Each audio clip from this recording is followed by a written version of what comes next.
جی آیت کا مکمل توڑ کرنے کے بعد اس کا جوڑ کیسے کیا جاتا ہے؟ فیہا عین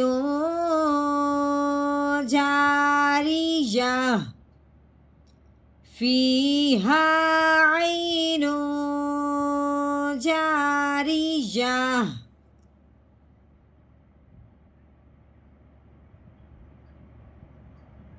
نحمده ونصلي على رسوله الكريم اما بعد فاعوذ بالله من الشیطان الرجیم بسم اللہ الرحمن الرحیم.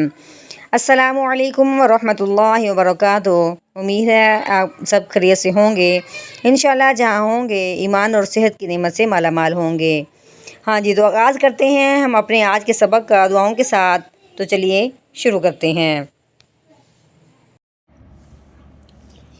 اللہم صلی علی سیدنا و مولانا محمد وعلی آل سیدنا و مولانا محمد وبارک وسلم.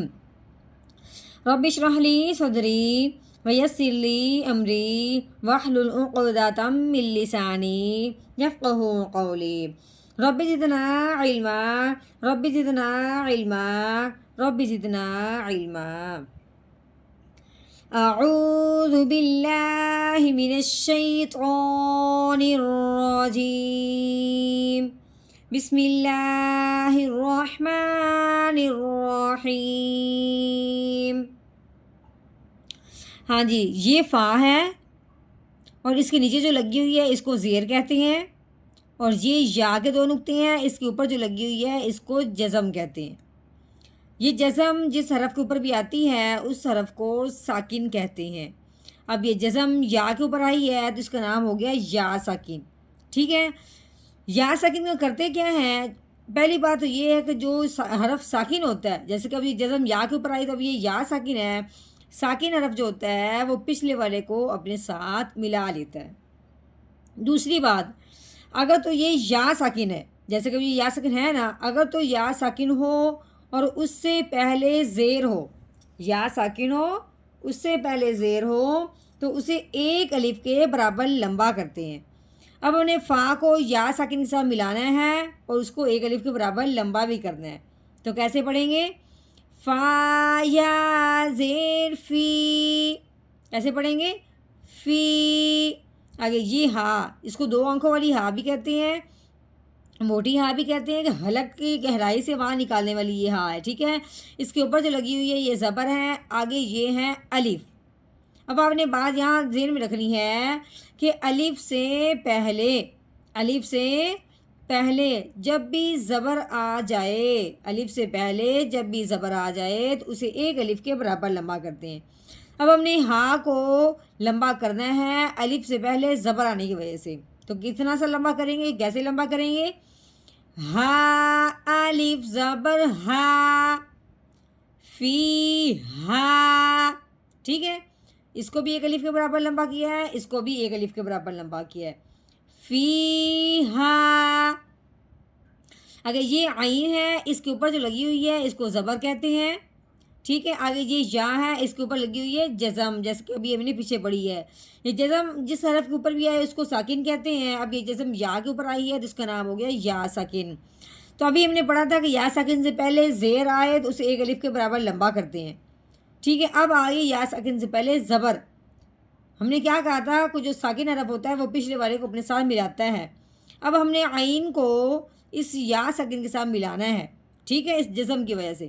دوسری بات، جب یا ساکن سے پہلے زبر آ جائے تو ہم نے اس کو کیا کہنا ہے کہ اس کا نام ہو گیا لین. لین کا مطلب ہے کہ اپنے لفظ کو نرمی کے ساتھ پڑھنا ہے، کھینچ کے بالکل نہیں پڑھنا. تو کیسے پڑھیں گے؟ عین یا زبر عی. ٹھیک ہے، عی. نون کے اوپر آ گئی ہے 2 پیش، ایک ادھر والی اور ایک ادھر والی. ٹھیک ہے، 2 زبر جا ہوں، 2 زیر نظر آ جائیں یا 2 پیش ہوں تو ہم نے کہنا ہے کہ اس کا نام ہے تنوین. وہ تنوین آ گئی. ہم نے کیا کہنا ہے؟ کیا آ گئی؟ تنوین. اب ہم نے یہ کہنا ہے کہ 2 زبر، یہ جو 2 پیش ہے اس کو ہم نے 2 پیش نہیں کہنے بلکہ ہم نے کہنا ہے کہ نون کے اوپر تنوین آ گئی، کیونکہ 2 پیش کا نام ہی تنوین ہے. دوسری بات، جب بھی ہم نے تنوین والا حرف پڑھنا ہے، تنوین کس کے اوپر آئی ہے؟ نون کے اوپر. اب ہم نے تنوین والا حرف جب پڑھنا ہے تو اگلے حرف پہ ضرور غور کرنا ہے کہ اگلا حرف کون سا ہے. ٹھیک ہے، اگلا حرف کیا ہے؟ جیم.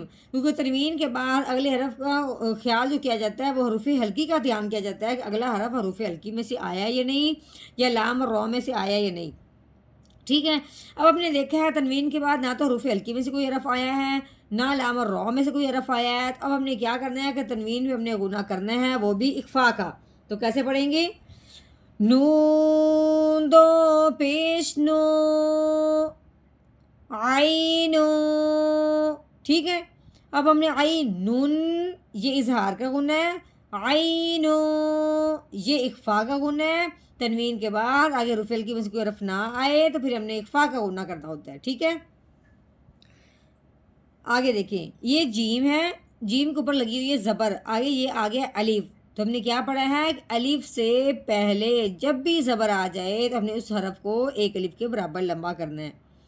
جیم الف زبر جا. کیسے؟ جا. آگے یہ رو ہے، رو کے نیچے زیر آ گئی. رو کے نیچے جب بھی آپ کو زیر نظر آئے تو آپ نے اس رو کو باریک کر کے پڑھنا ہے. رو شروع کرتے وقت رو پڑھنا ہے، اس کی جو فائنل آواز نکلے گی اس کو ہم نے باریک نکالنا ہے. کیسے؟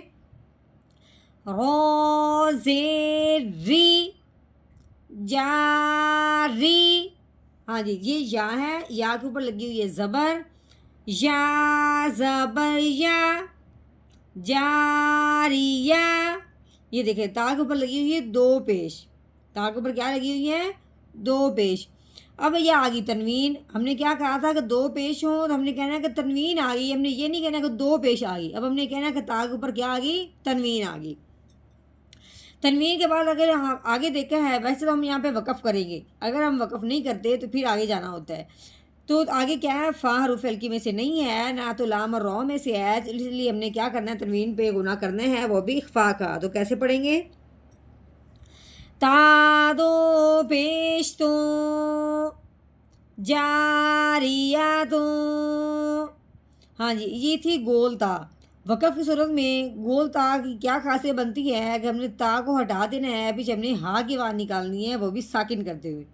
وقف کی صورت میں آخر والا جو بھی حرف ہوگا اس نے ساکن ہونا ہوتا ہے. اگر تو وہ ساکن ہے تو پھر ٹھیک ہے، اور جیسے کہ اب یہ ساکن نہیں ہے تو پھر ہم نے اس کو ساکن کرنا ہے.